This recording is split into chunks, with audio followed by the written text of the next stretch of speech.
But to return to my own space, I want to look this afternoon at the Battle of Culloden. It is famous as being the last pitched battle fought on British soil in 1746. And what really interests me about this battle is that in the UK and Great Britain, it comes at a time when other historical sources are coming to the fore, certainly in relation to conflict. So we have armies that have a greater degree of administration, there's enhanced literacy, we have maps being used regularly by the military, and we have images such as this, we have newspapers, we have broadsheets reporting on this conflict as it happens. So as a historical archaeologist, it's very interesting to see that we have a historical framework which some would regard as fixed. I would say as an archaeologist it is not fixed at all, and that the archaeology has started to interrogate that framework and in some places break it down. Un exèrcit governamental molt disciplinat, amb experiència lluitant a Europa amb la darrera tecnologia, amb tots els programes d'activitat, que s'enfronta a un exèrcit amateur que procedeix, de fet, d'una societat mal entesa, perquè en aquest moment molts d'aquests homes són de les terres altes d'Escòcia, però això és una mala comprensió. En aquests temps, l'abril de 1746, l'exèrcit jacobita era molt cosmopolita, els elements europeus, com he dit, fins i tot hi havia elements anglesos i molts escocesos de terres baixes, és a dir, que hi havia molts grups culturals diferents que s'unien per lluitar en la banda jacobita. Per tant, aquesta és la percepció popular de la batalla. I durant molt de temps, i aquest camp de batalla ha estat una atracció turística des de fa molt temps, molt temps. Tenim narratives del segle XIX, de començaments del segle XIX, de turistes que visiten el camp de batalla i fins i tot seuen a les tombes dels jacobites morts i paguen als guies locals per poder recollir ossos dels morts per endur-se'n a casa com a souvenirs. O sigui, una història llarguíssima de visites i també alteració. Compte, vull analitzar aquest procés de com aquest paisatge ha estat canviat i manipulat per narrar d'una altra manera la història d'una acció que va durar possiblement, una vegada totes dues bandes estaven enfrontant-se, no gaire més de mitja hora. I aquesta és la raó per la qual gaudeixo tant analitzant el conflicte i l'arqueologia dels camps de batalla. És un repte enorme. És l'arqueologia del moment, l'arqueologia efímera. Això és un lloc que ha estat ocupat durant milers d'anys. Hi ha evidència de persones de prehistòria, però és igual, estem analitzant un esdeveniment que va passar el 16 d'abril de 1746 i com es va matar i com es va morir. Només a mitja hora tot plegat. Doncs poder recuperar les traces arqueològiques d'aquesta acció instantània és tot un repte. De manera que el que vull analitzar ara és com hem pogut reduir i fer transparent aquest detall i hem desmuntat aquesta imatge dels jacobites que carreguen a través del camp de batalla. Una altra mala interpretació de les guerres jacobites, i n'hi ha moltes, una és que és una guerra entre Escòcia i Anglaterra, i una altra mala interpretació és que és entre catòlics i protestants. Totes dues idees són errònies, i les guerres jacobites i la darrera rebel·lió. O sigui, el que veieu aquí és el final de gairebé 60 anys de conflicte entorn als jacobites, que el que vol és retornar els Stuarts al tro. Jo crec que en arqueologia això és el que hem de parlar pel que fa a la interpretació del jaciment, perquè algunes de les interpretacions s'han eliminat o s'han modificat i clarament jo crec que hem de començar a analitzar l'arqueologia dels centres de visitants i veure la cultura de la presentació d'aquests llocs de patrimoni cultural i com ha canviat en el temps. Com he dit, tenim diversos documents d'aquells temps, incloent entorn a 6 mapes dibuixats per persones que van participar a la batalla o van ser testimonis propers, i possiblement aquí tenim un que és el que més es veu per algú que es diu Sandby. Estava al cantó del govern britànic, treballava pel duc de Cumberland i mostra en cert detall el que era el paisatge. Teniu l'exèrcit jacobita, això abans que comencés la baralla en si. Hi ha l'exèrcit jacobita amb les senyeres, les fileres i també aquelles tanques de pedra. Tenim una al sud, una al nord, i aleshores també hi ha unitats d'altres tropes i la major part d'aquesta filera es fa de gent, els Highlanders de les terres altes d'Escòcia, la gent dels clans, però a la segona filera tenim irlandesos i també persones de França, tenim tropes i cavalleria de terres baixes. Cap a l'est del camp veiem l'exèrcit governamental de Cumberland, amb 15 o 16 regiments en fileres. No tots són anglesos, compte. Hi ha 4 regiments escocesos també amb gent de les Terres Altes i, per tant, són una porció afegida de l'exèrcit governamental i això vol dir que els exèrcits són barrejats. Aquí el governamental inclou anglesos i escocesos i això acaba la imatge antiga que té molta gent, aquesta concepció que és una guerra entre escocesos i anglesos. Doncs bé, aquest mapa, com tots els mapes realment en aquest esdeveniment, mostra que el terreny és molt pla i fins i tot mirant aquesta perspectiva no és que sigui un paisatge dramàtic, no hi ha muntanyetes o turons. Sembla molt regular, però si comencem a mirar la microtopografia, i això ho vam fer, quedava molt clar que hi havia canvis força subtils que potencialment podien tenir un efecte profund en com es va desenvolupar la batalla. Un dels problemes a l'hora d'interpretar aquests paisatges tan grans és on poses el centre d'interpretació sense danyar el jaciment en si mateix. I per molt que em senti orgullós del centre de visitants, m'hagués agradat més que estigués més allunyat del camp de batalla, perquè realment està traient part del camp de batalla mateix, però això és un problema força comú. I què vam fer? Quan vam començar el nostre projecte, essencialment vam començar amb uns principis rectors. Essencialment coneixíem la informació que s'havia fet servir per part dels cartògrafs d'Escòcia durant dècades i vam començar amb uns primers principis, que és analitzar els materials de referència originals, els mapes de 1746 i el paisatge. Hem intentat fer-nos una idea d'aquest paratge original, però després comparant-ho amb les dades del National Trust d'Escòcia i com ha anat representant aquest entorn en els últims anys, la veritat és que ha estat problemàtic, perquè fins i tot abans de posar-nos-hi de veritat, només analitzant l'arqueologia enterrada, la topografia superficial, vam veure que hi havia errors en la manera en què s'havia dissenyat o traçat, diguem, l'entorn. Hi havia senyals que marcaven més o menys la posició dels exèrcits i ens va quedar clar que contenien molts errors. No ens va arribar cap arqueologia. Gràcies a que aquest mapa era erroni, doncs tenim arqueologia que ens ha arribat fins als dies actuals i que forma part del centre on mostrem, diguem, com es va desenvolupar la batalla. Però ens va quedar clar que aquests exèrcits haurien d'estar més a baix i, de fet, la línia jacobita estava massa a prop de la línia del govern. Per què? Perquè la institució, el National Trust d'Escòcia, només era propietària d'una part del terreny i segurament tenien aquesta tendència de compactar tot el camp de batalla al terreny que era seu. Però després d'analitzar totes les dades sobre la batalla, ens va quedar clar que aquests errors eren cartogràfics ja des del principi. Hi ha un llibre de Home sobre la història de la rebel·lió, que és de 1801 aproximadament, i aquest llibre conté mapes, i el mapa que apareix precisament ja és erroni, el mapa de Culloden. Per tant, aquests errors van arrossegant i es van republicant en altres llibres històrics, fins i tot manuals molt influents de la dècada dels 60. Per tant, un error que es produeix a principi del segle XIX es va arrossegant i repetint fins a finals pràcticament del segle XX, però després acaba apareixent, traduint-se també en la interpretació i la percepció pública del camp de batalla. El que ha aconseguit fer l'arqueologia és esmenar, corregir, diguem-ne, tots aquests errors d'interpretació.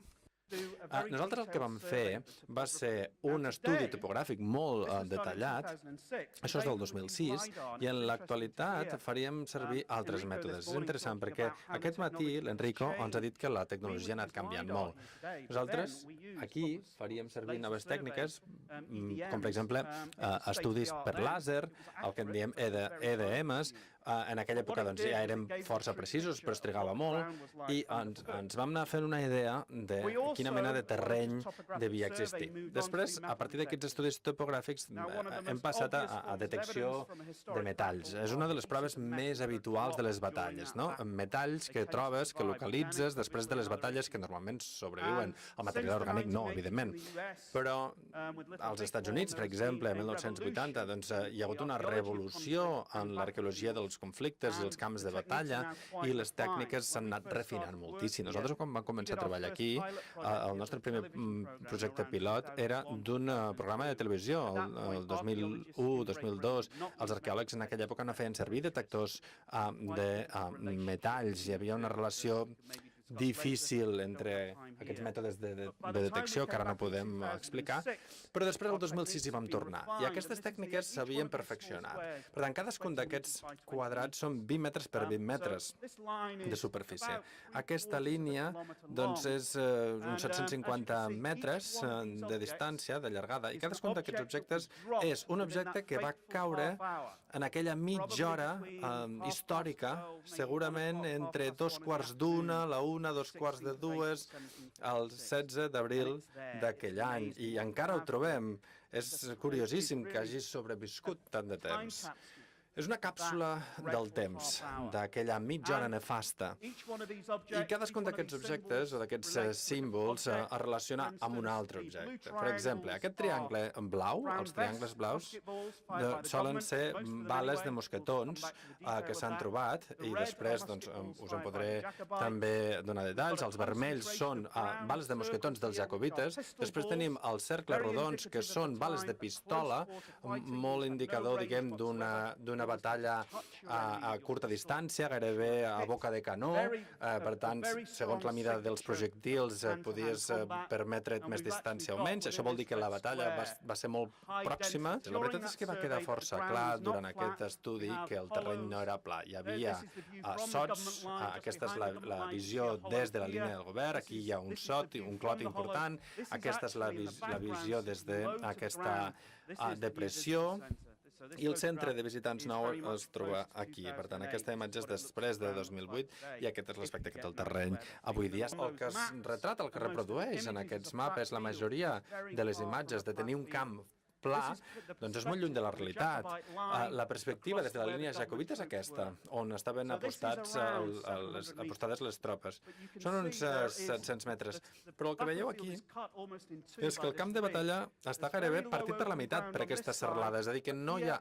Aquí estan camps a través, però aquí hi ha depressions, pujols, turons, sots, i diagonalment hi ha una petita serralada, que és on hi ha aquell camí que hem vist al mapa de 1746. És a dir, era un antic camí, es va eliminar durant els 90 perquè es pensava que estava al mig del camp de batalla, i el que no va entendre la gent és que aquest camí ja existia al 1746. I, de fet, gràcies a aquest camí, els jacobites van poder atacar, perquè va permetre als soldats moure's molt més ràpidament per aquest paratge. Però és que a l'altra banda també hi ha aquests clots que van permetre als jacobites amagar-se. Per tant, no sorprèn que els jacobites d'aquesta banda no arribessin a la línia del govern, perquè evidentment estava moll, estava obert, no podien amagar-se, no podien accelerar, i els van cosir a trets. La topografia ens permet entendre de manera molt explícita com es va dur a terme aquesta coreografia bèl·lica. Bé, què van haver de plantar cara? Doncs canonades amb projectils que pesaven 3 lliures. De fet, aquí veiem com estaven repartits els canons, també igualats per les armes jacobites, però no tant amb el talent, diguem, dels tiradors. I aquí veiem la zona en què es disparaven els canons, com hem vist aquest matí, que en principi havien de saltar, diguem, pel camp i anar abatent homes. Als 700 metres arriben al final, diguem, de l'abast on arriben els projectils, i per tant ja no reboten, que és el que esperaven que fessin les bales, sinó que cauen i s'enfonsen al fang, ja no són eficaces. Però llavors els jacobites comencen a saltar, canvien de munició, per a fer aquesta mena d'armes antipersona, aquestes dues modalitats, que són múltiples bales de mosquetó o que són de la mida d'una pilota de golf, però en grup. I quan surten del canó, aquests dispositius són de dispersió, són com si fossin un projectil de dispersió, i tots aquests projectils mortífers s'escampen i arriben als enemics. És com si ploguessin a sobre des del camp jacobita. Aquí veiem un altre tipus de projectil, que són aquestes bales de mosquet o mosquetó, i bàsicament quan surt, al final de la llauna, estan dins d'una llauna, i de fet la llauna explota i els projectils s'escampen. Aquí veiem ràfegues de mosquetons que van disparant projectils, però també moltes bales dels jacobites, que de fet van en contra del tòpic, no? Perquè hi ha la idea dels jacobites que el que feien era disparar els mosquetons una vegada, tirar-los i treure l'espasa. I no, veiem moltes bales de mosquetons, molts més dels jacobites que no pas dels representants del govern. És aquesta aleació de bronze, de llautó, que es va desprendre d'un mosquetó. Aquest sóc jo, amb una recreació, i és aquesta part de la part del darrere que estaven fetes de llautó. Com veieu, s'ha doblegat. És de coure i llautó. I té com una cicatriu que li va crear una bala de mosquetó d'un calibre de 0,69. Es va trobar aquí, on se suposa que es du a terme la batalla, i ens informa de diverses coses. En primer lloc, una història molt visceral d'un home que segurament va passar els últims segons de vida, perquè em sembla que és molt probable que el senyor que portava aquest mosquetó quedés ferit o mort, perquè normalment la bala hauria passat pel tors i potser fins i tot li hauria pujat fins al cap. Però, a més, també ens informa sobre el caràcter d'aquesta batalla. Perquè el Lord George Murray, que era un dels grans comandants, diguem, de l'exèrcit jacobita, els va ordenar que no llancessin els mosquetons, que continuessin lluitant amb els mosquetons. El que volia era que els jacobites fossin com un exèrcit europeu disciplinat i no com aquesta colla de gent indisciplinada, que és la idea que té tothom. Doncs, precisament, aquí veiem que li van fer cas, perquè va ser una bala que es va projectar a molt curta distància, si no, no s'hauria doblegat així. Tenim uns monticles de terra baixos amb unes creus que marquen els cementiris on van enterrar la major part de soldats i normalment amb els noms del clan, per exemple, clan Cameron, clan Mackintosh, clan Stuart. Una de les coses que se'ns va fer evident quan hi treballàvem i analitzàvem la part històrica i l'arqueològica és que era una impressió molt falsa de la realitat. Després de la batalla, aquest camp de batalla es va tancar, l'exèrcit britànic el va tancar 3 dies sencers.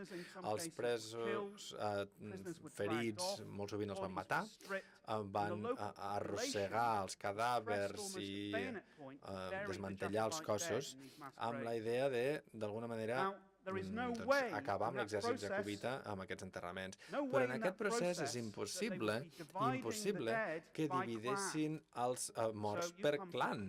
Per tant, tu, mort, vens del clan Mackintosh, tu, del clan Stuart, això és impossible.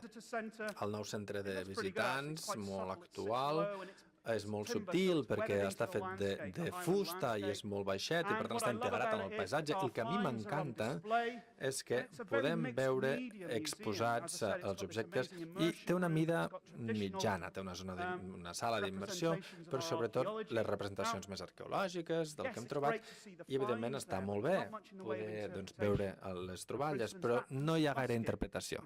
Per exemple, aquell fragment de mosquetó que jo us he dit és una vitrina i l'únic que diu és això, fragment de mosquetó. No explica, no hi ha cap intent de transmetre tota aquesta història increïble que hi ha al darrere d'aquest trosset de metall.